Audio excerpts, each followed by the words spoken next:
Hola, y en este último vídeo de física nuclear vamos a hablar de las interacciones fundamentales y de las partículas elementales, intentando no hacernos mucho lío.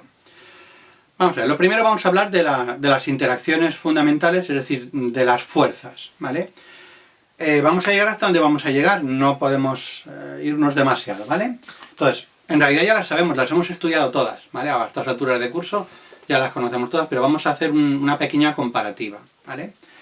Las he colocado aquí en orden de intensidad.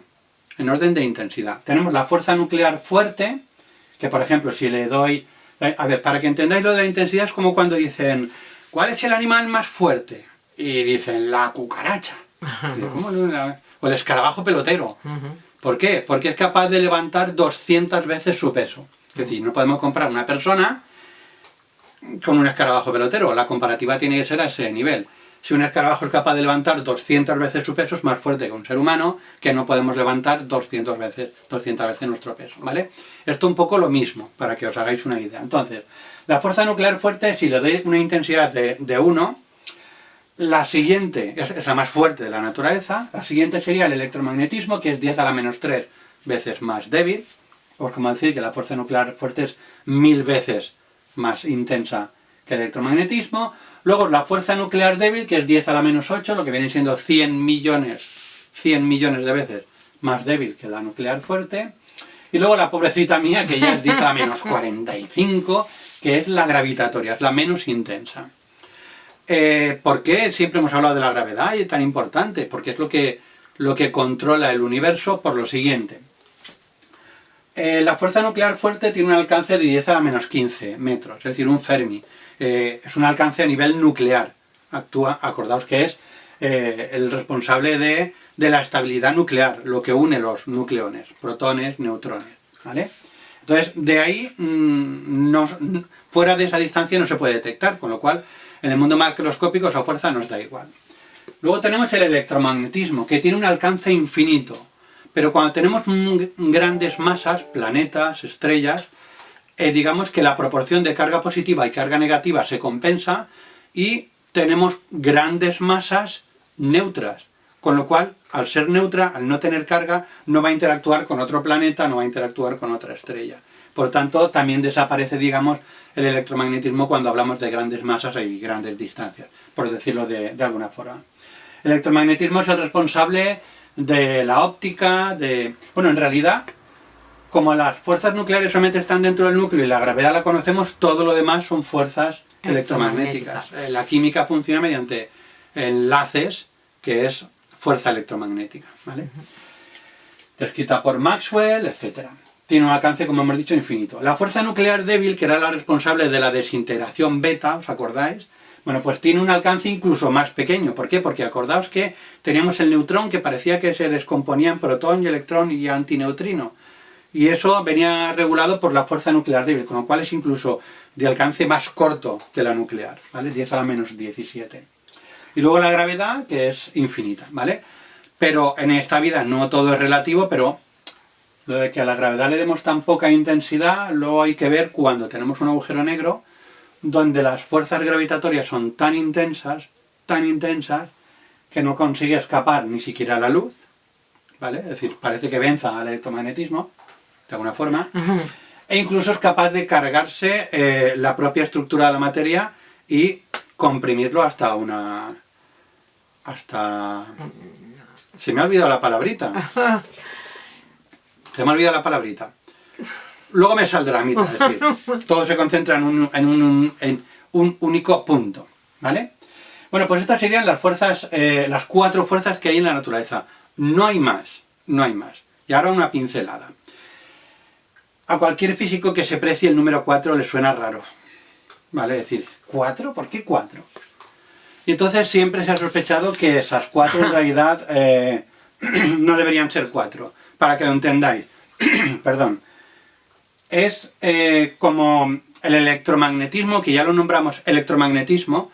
En realidad en un principio pensábamos que era electricidad y magnetismo, hasta que se dieron cuenta que el magnetismo, un imán, se produce por corrientes eléctricas, los átomos, digamos, tienen unas corrientes eléctricas por los electrones que generan ese magnetismo. Con lo cual el magnetismo es una manifestación de fuerza eléctrica. Es una fuerza. Y por eso ya la llamamos fuerza electromagnética. Bueno, pues de la misma forma hay posibilidad de que estas cuatro fuerzas sean una. Bueno, entonces los físicos han puesto ahí a pim pam, pim pam, pim pam y han ido unificando fuerzas. De hecho, Einstein, la última parte de su vida se dedicó exclusivamente... Einstein, pobrecito mío. Einstein, hola. La última parte de su vida, con las grandes cosas que había hecho, se dedicó de forma infructífera a unificar las fuerzas. Pero claro, empezó por lo que él era especialista, por la gravedad. Intentó unir la gravedad con las demás y no pudo. Murió sin ningún éxito.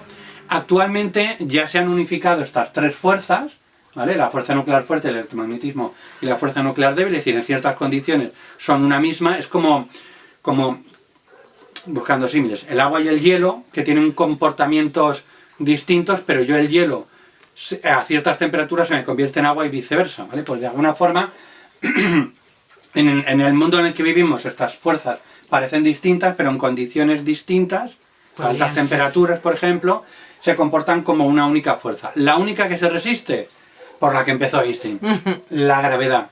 La gravedad no se ha conseguido unificarla a las demás, ¿vale? Yo creo que no lo van a conseguir porque creo que la gravedad no existe, como bien dijo Einstein, que dijo que la gravedad no existe, es una deformación del espacio.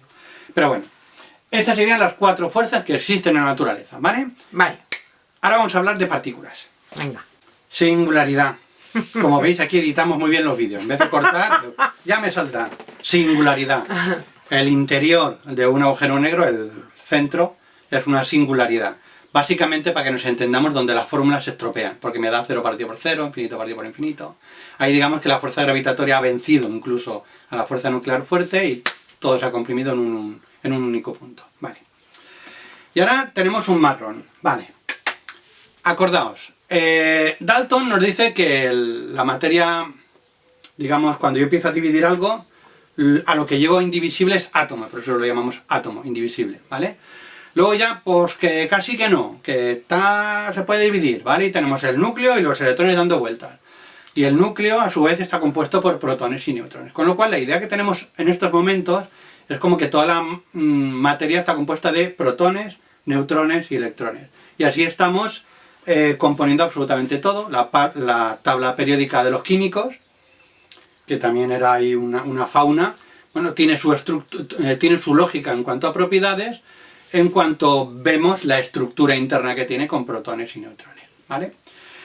Bien, pues en el siglo pasado empezaron a descubrirse más y más y más partículas subatómicas, ¿vale? Haciendo colisiones, hay un acelerador de Ginebra, mediante reacciones nucleares, y entonces casi que apareció una fauna. De hecho, alguien gastó una norma diciendo, ahora la física de partículas es botánica, es decir, una partícula, ¿cómo la clasificamos? ¿Vale? Y de hecho, fermiones, bosones, hadrones, tienen nombres ahí, pero no me quiero ir al tal follón, ¿vale?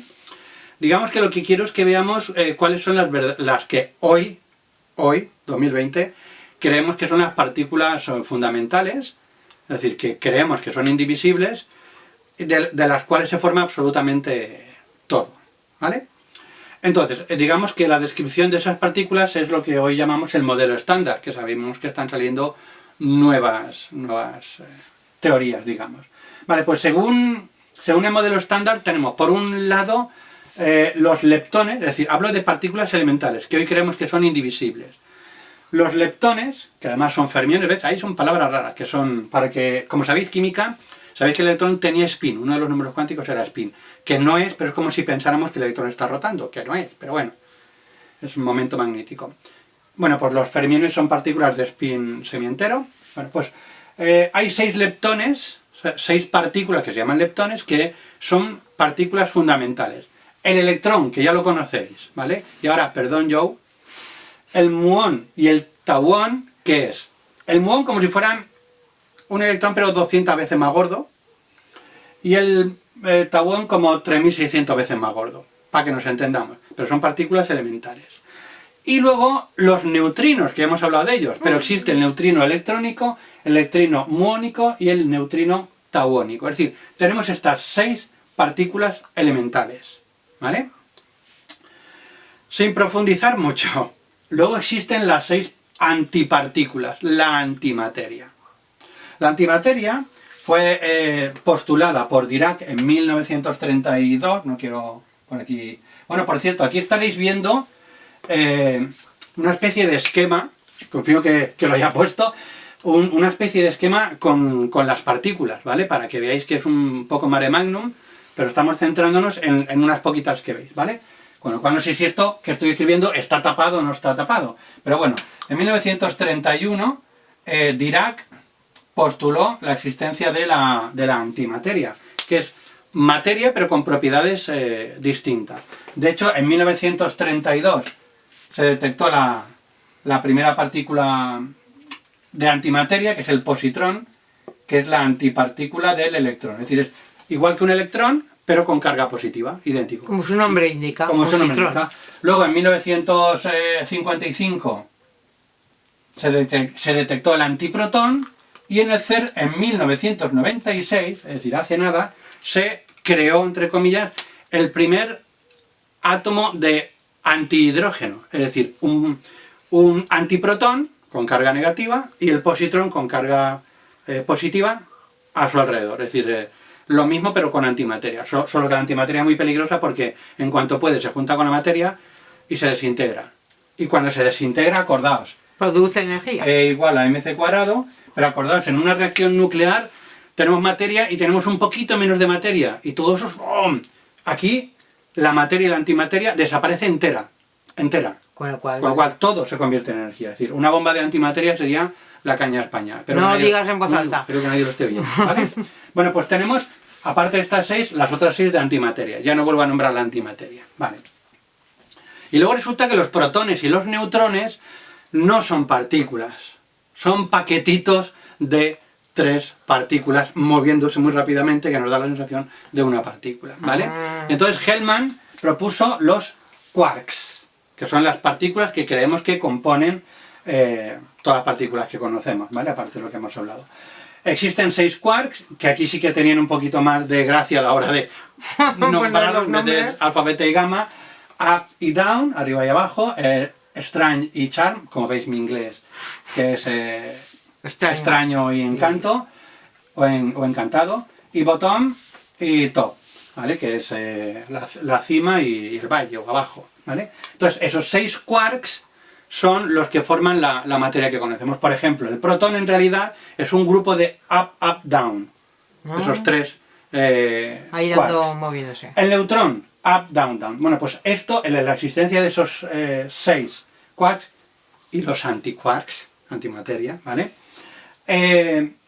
Puso un poco de orden en la cantidad de partículas que estaban detectando en ese momento. Con lo cual, en realidad podemos pensar que tenemos estas 3 con los neutrinos de 6 y estas 6, 12. Bueno, pues la tabla periódica de los físicos, es decir, lo que realmente compone la materia del universo serían 6 y 6, 12, y si miráis, ahora os lo proyectaré ahí, la tabla periódica, luego añadimos, hemos dicho 6 y 6, 12, ¿verdad? Pues luego añadiríamos otras 4 partículas que son más complicadas porque son partículas de intercambio o bosones, que uno es el fotón, el intercambiador de la electromagnética, luego tendríamos la partícula Z, la debéis tener aquí, la partícula Z, que es un bosón, la partícula W, y el gluón, siempre se me olvida el gluón, que tiene nombre además cachondo de pegamento, no, es una partícula de intercambio. Y luego por ahí apareció el famoso bosón de Higgs, ¿vale? Pero no nos perdamos, es decir, si en el examen me van a preguntar las partículas que forman las elementales, digamos, tenemos que hablar de estas 6 y de los quarks, ¿vale? Ya estamos profundos. Vuestros nietos ya hablarán de que el quark en realidad, el up, está formado por seguro, ¿vale? Con lo cual veis lo que yo os decía a principio de curso, el átomo está vacío porque casi todo es vacío menos protones y neutrones. No, pues es que el protón además son 3 partículas moviéndose. Cuando nos digan que el up va a ser otra cosita, no hay nada, es que no existimos, no hay nada. Bueno, se acabó lo nuclear. Portaos bien. Chao.